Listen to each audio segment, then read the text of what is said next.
lost this race in 2021 when Joe Manchin and Kyrsten Sinema did not support Build Back Better. That was our economic populist plan. It was universal childcare, universal pre-K, affordable housing, jobs, jobs, jobs, something to help people tangibly. Inflation happened, prices went up, they never came back down. Republicans were moving as a well-oiled machine. It's the Democrats' fault.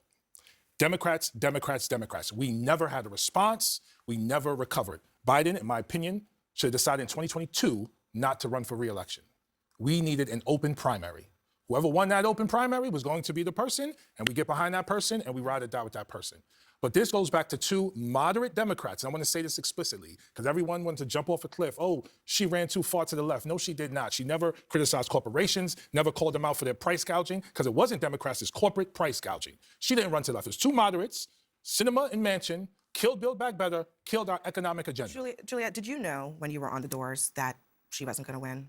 No, Take note how the CNN host doesn't want to engage with what he just said.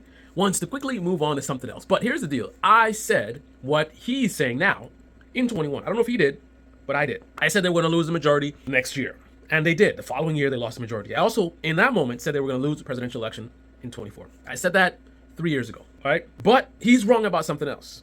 He goes along with the Democratic Party scam of using Joe Manchin and Kyrsten Sinema as the scapegoat. They were coordinating. This was the Democratic Party leadership playing circus. They were scamming us. The Democratic Party did not want to pass Build Back Better. That was a virtue signal thing, right? They have to pretend as if they care about their base. They have to pretend as if they're progressive, right? But in reality, they serve their donors don't want Build Back Better. Their donors don't want things that benefit we the people. Their donors want things that benefit them, right?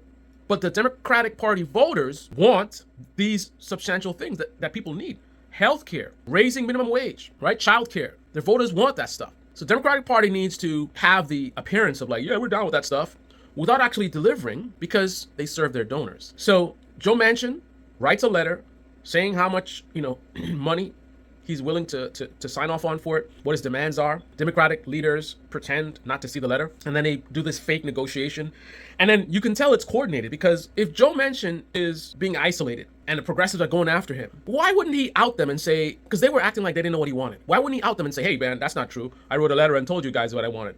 The only reason for him to not reveal the truth that they were lying is if he was working with them, if it was a scam, if it was a coordinated effort. The other element is, anytime the Democratic Party even ponders or speaks about anything that can actually help the American people, if the Democratic Party goes anywhere near something that can really help the poor and middle class, it is the Republican Party's strategy to pretend like whatever that is actually the opposite.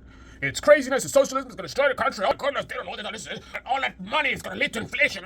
Right? And then, of course, the entire right-wing media operates on behalf of the Republican Party. So they'll be putting out the same thing. Eventually, we'll make a video.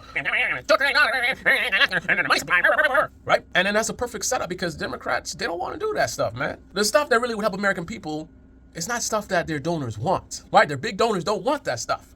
So the Democratic Party needs to be able to talk, but not walk the walk. They need to talk to get the credit for the talk, but not walk the walk and get burned by the people who are giving them all that money, right? But notice, Republican Party and their allies in media pretend like Build Back Better is inflation, this and that, all that spending, da, da, da. And then the Democrats don't pass it, and then the Republican Party acts as if they passed it anyway, right?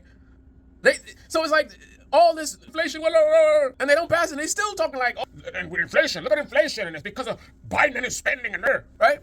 They talk about passing along spending over a 10-year period. The Republican Party and the right-wing media lie and act as if it's going to be within 1 year, right? They play these little games. There's no one in the right-wing media to call out. The Republican Party can say whatever, lie, manipulate their voters, and no one in the right-wing media will ever call them out. Now, Democratic Party gets called out all the time, right? There's a lot of different factions in the left-wing media. They get called out all the time on their BS. Republican Party, on the other hand, they have an entire media infrastructure that would just go down whatever they're doing, right? The Democratic Party talk about something good. Republican Party want to pretend like it's not. Right-wing media gonna go right along with it. Yeah, it's nonsense, right? Like Kamala Harris talking about going after price gouging, and then Ben Shapiro lying and pretending like she's talking about price controls, which is something different. Then he wants to talk about, oh, the history of price controls never worked, and why they want to do something that never worked. That's not what she was talking about. Meanwhile, he supports Donald Trump, who's talking about doing a trade war with tariffs. That's the actual thing he's talking about, and that's the actual thing that actually has historical precedent for not working, right? So Ben Shapiro was pretending like Kamala was doing the thing that basically Trump is doing. Insanity.